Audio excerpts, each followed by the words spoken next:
Good morning, students. Today I am explain chapter 4 in history. आदिवासी, दीकू और एक स्वर्ण युग की कल्पना। आदिवासी जो जंगलों में रहते हैं बेटा, एक जाति है, जनजाति है जिसे हम आदिवासी के नाम से जानते हैं। दीकू दैट मीन्स एक जो ब्रिटिश हमारे यहाँ आए थे उनको उस समय दीकू के नाम से उन लोगों ने मतलब उनको बोलते थे, उनको जो संबोधित करते थे दीकू के नाम से करते थे। एंड एक स्वर्ण युग की कल्पना दैट मीन्स एक गोल्डन टाइम, राइट, जिसको हम सतयुग भी कह सकते हैं, राइट। तो हम इन्हीं तीनों चीज़ों से रिलेटेड पढ़ेंगे इस चैप्टर में। बेटा फर्स्टली तो मैं आपको ये बताना चाहूँगी कि इसमें मैं आपको एक PDF भेजूँगी जिसको आप ये बहुत प्रॉपर वे में उसको पढ़ेंगे केयरफुली। और जो है क्योंकि अगर आप उसको रीड कर लेंगे तो उसको आप बहुत इजीली इस चैप्टर को समझ पाएंगे, ठीक है। तो मैं इस चैप्टर की PDF भेज दूँगी, तो आप 1 बाय 1 उसको ज़रूर पढ़िएगा, राइट। ओके, तो अब हम चैप्टर एक्सप्लेन करते हैं। आदिवासी जो बेटा जंगलों में रहते हैं उनको बोलते हैं। दीकू हो गए हमारे जो ब्रिटिश लोग थे, उनको संबोधित करते थे दीकू के नाम से हम। और स्वर्णयुग, सतयुग। दीकू, अभी इस चैप्टर में एक बार बार नाम आता है बिरसा मुंडा। बिरसा मुंडा फर्स्टली तो हम जानेंगे बिरसा मुंडा कौन था। बिरसा मुंडा एक आदिवासी नेता था, राइट, जो एक अच्छी समझ रखता था, जो जानता था और समझता था कि लोगों की बातों को। ओके, अब इसमें आता है कि आदिवासी लोग जो थे ना बेटा, वो बिरसा मुंडा को बहुत ज़्यादा मानते थे, एक भगवान की तरह पूजते थे, उसकी सभी बातों को मानते थे। उनका कहना था कि बिरसा मुंडा जो है वो भगवान है उनका। भगवान क्यों था, वो उसे भगवान क्यों मानते थे? क्योंकि भगवान जो है भगवान के लिए वो इसलिए मानते थे कि जो वो कहता था, क्योंकि वो समझदार व्यक्ति था, वो सभी बातों को देख परख के तब बात करता था, तो इसलिए उसको भगवान का दर्जा देते थे। वो लोग ये सोचते थे कि बिरसा मुंडा जो है जब चाहे वो मतलब बीमारियों को ठीक भी करा सकता है, बड़ी बड़ी बीमारियों को, और वो जो है जब चाहे फसलों को अच्छे से उगा सकता है, वो ऐसा मानते थे। लेकिन वो भगवान नहीं था, वो केवल एक समझदार व्यक्ति होने की वजह से तो वो क्या करता था कि अगर मान लो कोई बीमारी है तो उसको वो इलाज करने के लिए, साफ़ सफाई रखने के लिए बोलता था। दैट मीन्स वो केयरफुल रहने के लिए बोलता था। वो बताता था कि आप ये उपाय कर लीजिए, केयरफुल रहना। कि अगर देखिए अगर नॉर्मल से हम बात करें कि साफ़ सफाई अगर रहेगी तो बीमारियाँ कम आएंगी। जब बीमारियाँ कम होंगी तो उस व्यक्ति को क्या माना जाएगा कि भाई बीमारी कम हो गई इस चीज़ से, तो ये भगवान की तरह उसको मतलब एक दर्जा दे दिया जाएगा कि भाई ये भगवान है हमारा, ठीक है। सो इस तरह से उनको एक भगवान का दर्जा दे दिया गया आदिवासी व्यक्तियों ने कि ये हमारे भगवान हैं। दूसरा आपको मैं ये बताना चाहूँगी कि बिरसा मुंडा ने ही अपने यहाँ से दास प्रथा को, यानी कि आदिवासियों को एक दास के रूप में भी कुछ लोगों ने मतलब अपने यहाँ रखना शुरू कर दिया था। उस प्रथा को समाप्त करने में बहुत मदद की इन लोगों की, आदिवासियों की। उसने उनको बताया कि अगर आप खेती करेंगे, आप मतलब उसने एक तरह से उनको पूरा जागरूक बनाया कि आप अपनी ज़मीन पर, जो आपके पास ज़मीन है, जो आपके पास जितना भी एरिया आ रहा है, आप उसको मतलब उपजाऊ बनाओ, उसमें काम करो। अगर जंगल है तो जंगल में काम करो। तो उसने अपने सेल्फ डिपेंडेंट होने के उनको रास्ते बताए। अब आता है कि बिरसा मुंडा थे कहाँ के? ये बेटा छोटा नागपुर के थे, राइट। छोटा नागपुर के होने के साथ इनके बहुत, अब जब इंसान बातें बहुत अच्छी करता है तो फॉलोअर्स भी बहुत होते हैं उनके, तो उनकी बातों को मानने वाले भी बहुत सारे लोग हो गए, और सारे ही वो आदिवासी लोग थे। अब ये बिरसा मुंडा जो हैं वो ये चाहते थे कि जो मुझे मानने वाले लोग हैं, जो मुझे जानते हैं लोग, जो समाज मुझे जानता है, जो मेरा अपना समाज है, वो वापस उस युग में पहुंच जाए। वो दास प्रथा को छोड़ करके, दास ना बन करके वो सेल्फ डिपेंडेंट हो, जो वो एक कि वो खुद के काम करे, खुद की खेती बाड़ी करे, जो भी हो उनका अपना काम हो, ना कि वो दूसरे के लिए काम करें।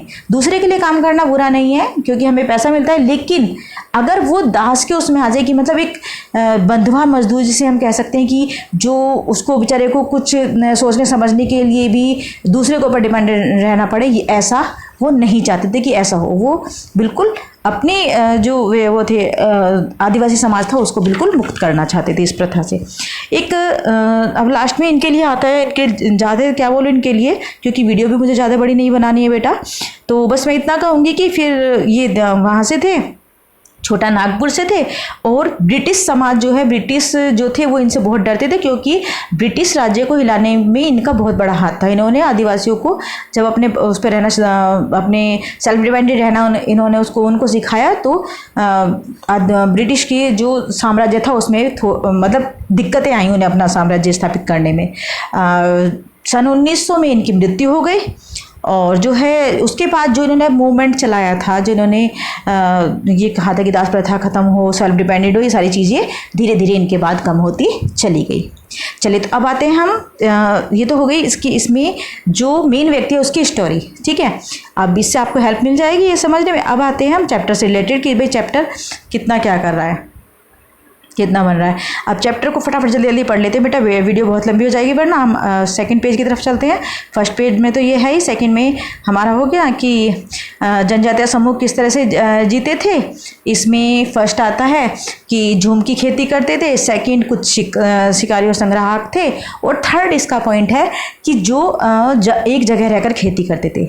झूम खेती उसको बोलते हैं जो जगह जगह जाकर जगह चेंज कर करके खेती करते हैं, यानी कि आज वो यहाँ है, कल दूसरी जगह है, परसों तीसरी जगह है, तो उन लोगों को बोलते थे कि वो झूम खेती कर रहे हैं, ठीक है। और वो किस लिए झूम खेती करते थे, क्योंकि एक जगह रहते रहते, देखिए आज तो हमारे पास बहुत सारी वो हैं चीज़ें हैं कि जो हम अपनी ज़मीन को उपजाऊ बना सकते हैं, बहुत सारे आधुनिक चीज़ें हैं, लेकिन पहले उन लोगों के पास ऐसा नहीं था कुछ भी। तो वो अब एक मतलब उस जहाँ पर वो खेती करे तो उस ज़मीन की ताकत ख़त्म हो जाती थी, तो वहाँ पर उतनी अच्छी खेती नहीं हो पाती थी। तो वो लोग क्या करते थे कि फिर वो दूसरी जगह पहुँच जाते थे, और वहाँ की जो वो थे जंगल थे, जो घास था उस जगह का, उसको जला देते थे। वो जो जलाना था, जो वो राख हो जाती थी, वो क्या बनती थी, फिर वो खाद और पोटाश का काम, उस जगह पर खाद और पोटाश का काम करती थी। आफ्टर सम टाइम कि जब वो जैसे एक जगह से दूसरी जगह गए, दूसरी जगह से तीसरी जगह गए, तो उन्होंने यही प्रोसीजर अपनाया, खेती करी, देन फिर उसके मतलब 6 महीने साल भर खेती करी एक जगह रुक करके। फिर जब वो उसकी उस ज़मीन की जो वो थी शक्ति थी, पावर शक्ति, वो ख़त्म हो जाती है, तो वो नेक्स्ट फिर आगे चले जाते थे और उसको जला देते थे। देन फिर वापस लौट करके वो उसी जगह पर आ जाते थे जो उनकी फर्स्ट जगह थी। तो तब तक वो उस ज़मीन में, जो पहले वाली ज़मीन थी, उसमें वापस क्या हो जाती थी, वो ताकत मिल जाती थी फसल को अच्छे से उगाने की, राइट। सेकंड आता है हमारा इसमें कि कुछ जो है शिकारी और संग्राहक होते थे। कुछ शिकारी संग्राहक कैसे होते थे कि मतलब कुछ समय उन्होंने ये काम किया, देन फिर बीच में वो शिकार वगैरह ढूंढना शुरू कर देते थे, या एक आप कह सकते हैं कि उन्होंने डिवाइडेशन कर लिया था कि कब हमें शिकार ढूंढने का काम करना है, कब हमें वो करना है, झूम खेती करनी है, और कब हमें पर्टिकुलर खेती करनी है। तो वो मतलब फिर कुछ लोग जो है कुछ लोग कुछ समय के लिए शिकार का काम भी करते थे, कि वो जंगलों में रहते थे, क्योंकि तो शिकार वगैरह इजीली मिल जाते थे, तो वो शिकार से ही अपने पेट भरना, अपना जीवन यापन वो करते थे। इसके बाद आता है बेटा फिर आगे की तरफ जो तीसरा वाला आता है हमारा, वो आ जाता है हमारा कौन सी, कि एक जगह रहकर जो खेती करते हैं, ठीक है। वो देखिए तो वो थे, तो उसमें फिर वो एक मतलब कुछ लंबे समय के लिए, जैसे कुछ जो मुखिया लोग होते थे वो थोड़ा लंबे समय के लिए एक जगह रुक जाते थे, ठीक है। तो पड़ाव मतलब जैसे उनके जो घर थे वो पर्टिकुलर घर नहीं होते, तो कहीं कहीं जा कर के पड़ाव डालते थे और वहाँ रहते थे। तो जो थोड़ा लंबे समय के लिए जब रुक जाते थे, तो लंबे समय के लिए जब जहाँ रुकेंगे तो एटलीस्ट उन्हें वो फसल तो लेनी पड़ेगी ना, तो उसको वो मतलब रुक करके खेती करना उसको बोलते थे, कि भाई हम एक जगह रुक करके खेती कर रहे हैं। अब एक इसके बाद आता है कि कुछ लोग जानवर भी पालते थे, जैसे भेड़ पालन करना, भेड़ बकरी का पालन कर लिया, गाय भैंस का कर लिया, तो उस जानवरों को पाल करके भी वो अपना गुजारा करते थे। क्योंकि जानवरों को देखिए, जैसे मुर्गी है और बकरी है, इनको पालने से क्या है कि आगे व्यापार में भी मदद करती थी उनकी, है ना, कि क्योंकि बेच देते थे इन लोग। आपको पता है कि इनका सेवन भी किया जाता है, इनको कुछ लोग जो मांसाहारी लोग हैं वो इनको खाते भी हैं। अब इसके बाद आता है बेटा कि ये है कि शिकार का वक्त और बुआई का वक्त, वो ये सीज़न वाइज इसको तय करते थे कि कब हमें शिकार करना है। जैसे मैंने अभी आपको पहले ही बताया था कि कुछ अब शिकार करना है, अब हमें खेती करनी है, वो सारी चीज़ें ये अपने आप से अकॉर्डिंग टू वेदर जो होता था ये उसको डिसाइडेड करते थे। अब आगे की तरफ चलते हैं जल्दी से। फिर आता है बेटा, ये हम आपको बता ही चुके हैं कि कुछ लोग एक जगह खेती करते थे। इसके बाद आ जाता है हमारा औपनिवेशिक शासन में आदिवासियों के जीवन पर क्या असर पड़े। असर क्या पड़े कि फर्स्टली तो एक हुआ कि आदिवासियों का मुखियाओं का क्या हुआ, घुमंतु काश्तकारों का क्या हुआ। अब इनके बारे में आपको मैं जल्दी से बता देती हूँ कि जो आदिवासी थे बेटा, उनके जो मुखिया थे, एक्चुअली ब्रिटिश जो लोग थे उनको ये पता लग गया था उनकी जंगलों में बहुत ज़्यादा धन संपदा छिपी हुई है। धन संपदा से ये नहीं कि धन छिपा हुआ है, दैट मीन्स वहाँ पर देखिए जंगल में जंगल तो वैसे भी बहुत बड़ा एरिया होता है, पेड़ पौधे बहुत सारे होते हैं, है ना। अगर जंगली चीज़ें होती हैं तो अच्छी चीज़ें भी वहाँ होती है, जंगली जानवर हैं तो वैसे तो दूसरी चीज़ें भी वहाँ पर बहुत मिलती हैं, जैसे जड़ी बूटियों का मिलना जो आप इजीली प्राप्त नहीं कर सकते। अगर हम जंगल के बारे में जानते हैं, जंगल के रास्तों के बारे में जानते हैं, तो हो सकता है कि बहुत जो हमें रास्ता बहुत लंबा करके जाना पड़ रहा है, अगर हम जंगल को जानते हैं तो हम उसको शॉर्टकट में भी जा सकते हैं, है ना। तो जो व्यक्ति जहाँ रहता है वो उसके बारे में शॉर्टकट और लॉन्ग जो वो हैवी होता है वो उसको सब जानता है। तो जंगल में रहने वालों को पता था कि ये जड़ी बूटी किस काम आती है, ये पेड़ की जो छाल है ये किस काम आती है, ये पेड़ के पत्ते किस काम आते हैं, इसको खाने से क्या फ़ायदा है, क्या नुकसान है, वो सारी चीज़ें वो जानते थे। और कौन सी लकड़ी कौन से काम में ज़्यादा अच्छी रहती है। तो इस चीज़ को करने के लिए क्या किया कि ब्रिटिशों ने, अब उनको जब ये पता चल गया कि जंगल के लोग इस चीज़ को जानते हैं अच्छे से, तो उन्होंने इस चीज़ को करना शुरू किया कि उन्होंने जो उनके मुखिया थे उनको खरीदने की कोशिश की। कुछ लोग बिक भी गए, बिकने से दैट मीन्स कि कुछ लोग उनकी बात मान गए और कुछ लोग नहीं माने। अब जो बिरसा मुंडा के उसमें थे संरक्षण में, तो वो लोग तो समझ गए इस चीज़ को, क्योंकि बिरसा मुंडा ने उनको समझा दिया, बता दिया उनके प्रभाव, जो उनके उपदेश थे, जो उनकी बातें थी, उनके सुन करके वो इस चीज़ को समझ गए। लेकिन कुछ लोग नहीं समझे, तो वो उनकी बातों में आकर उन्होंने उनसे, उनके द्वारा जो कहना चाहिए कि जो उनके प्रतिनिधि थे जैसे जमींदार वगैरह लोग, उनसे उन्होंने कर्ज लिया और वो खराब आदतों के शिकार हो गए, जैसे शराब पीना, ये सारी चीज़ें वो करने लगे।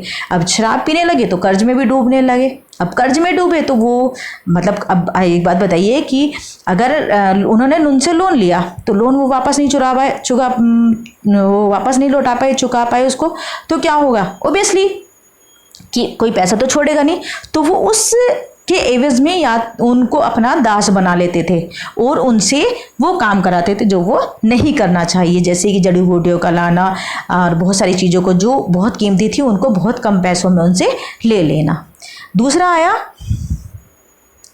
ये काश्तकारों का भी यही हुआ कि क्योंकि जब देखिए उन्होंने इन लोगों को खरीदना शुरू कर दिया जो उनके मुखिया थे, तो जो कारीगर थे वहाँ के जो इस चीज़ को जानते थे तो उनकी कीमत कम हो गई, तो वो बेचारे भी दर बदर की ठोकरें खाने लगे। क्योंकि जब कोई, मान लिया मैं विश्वास करके किसी को, मेरे साथ कोई व्यक्ति है और मैं उस विश्वास करके उसको अपना समझ करके उसको कोई बात बता रही हूँ, उसको कोई काम करा रही हूँ और वो जाकर के तीसरे को उसको लीक आउट कर दे, तो दैट मीन्स मेरी पोजीशन तो कम हो गई ना, है ना। मेरी बात की जो मैं जानती हूँ वो तो मैंने अपने दोस्त को बताया, लेकिन उसने तीसरे को बता दिया जो कि उसका फ़ायदा उठा रहा है, तो फिर मुझे कौन कीमत देगा उस चीज़ की। तो वही चीज़ उनके पास हुई कि भाई मेरे पास तो वो इजीली उनको प्राप्त चल जाती थी, उनको पता चल जाता था उस बात का और वहाँ से वो उसका फ़ायदा उठा लेते, तो नेगेटिवली वो मेरे लिए फिर दिक्कत पैदा होती थी। अब उसके बाद आता है फिर कि कानून, है ना बेटा आदिवासियों के जो कानून थे, ये जंगलों में तो रहते थे, सारा दिन का जंगल अपना था, ये लोग समझते थे कि जो जंगल है वो पूरा जंगल हमारा है। आदिवासी लोगों का ये कहना था कि जंगलों में हम बाहर नहीं जाते, तो जंगल हमारे होने चाहिए और जो है बाहर का एरिया आपका।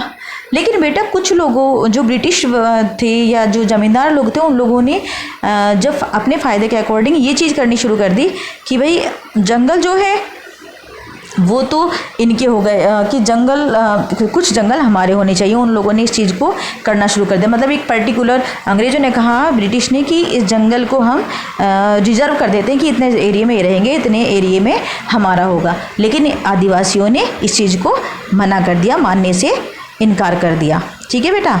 अब इसके बाद देखिए फिर ये आता है कि जंगलों का हो गया। हाँ, इसके बाद ये आ गया कि कानून का। अब ये कानून इनके अपने होते थे, ये लोग हमारे कानून नहीं मानते थे, कि ये लोग कहते थे कि हमारा अपना कानून और हमारे अपने रीति रिवाज है, हम आपके कानून को नहीं मानेंगे। फिर व्यापार की समस्या आनी ज़रूरी थी, जो मैंने अभी आपको बताया। ये सारा व्यापार का उसमें हो गया कि भाई जब काश्तकारों को वो आपस में जाकर के कोई भी एक किसी को पकड़ ले तो वो कम कीमत पे तैयार हो गए, तो जो ज़्यादा कीमत पे काम करने वाले तो उनको बेचारों को काम नहीं मिला, तो उन्हें दिक्कत आने लगी। ठीक है। फिर वो काम की तलाश में बाहर जाते, और काम की तलाश में बाहर जाने के बाद क्या होता कि उन्हें मतलब बाहर जाने लगे जंगल से, तो उन लोगों को वो कम पैसे काम ज़्यादा करा करके कम पैसे देते थे, जिससे उन लोगों को समस्याओं का सामना करना पड़ा। इसके बाद बिरसा मुंडा के बारे में देखिए, ये आता है बिरसा मुंडा, ये मैं आपको बता ही चुकी हूँ उनकी कहानी के बारे में। सो ओवरऑल आपका ये चैप्टर बेटा फिनिश हो जाता है। अब इसमें आपके बिरसा मुंडा की जो मैंने आपको स्टोरी बताई वो इसमें आ जाती है। लास्ट में आपको बताना चाहूँगी कि बिरसा मुंडा जो है वो 1900 में उनकी डेथ हो गई थी, और जो उन्होंने मूवमेंट चलाई थी कि भाई मैं अपने देश जो मेरे समुदाय के लोग थे कि वो आगे बढ़े, उस चीज़ को उन्होंने जो छेड़ा था, वो धीरे धीरे वो मूवमेंट जो है वो बंद हो गया, वो कम होने लगा। और जो है उनकी मृत्यु के बाद फिर खैर गवर्नमेंट ने बाद में इन लोगों के भी उसमें हस्तक्षेप करके काफ़ी इन लोगों को राहत दी, लेकिन वो मैं आपको अगले चैप्टर में पढ़ाऊंगी जब इनका अगला भी चैप्टर आएगा। ठीक है बेटा। तो दैट्स इट।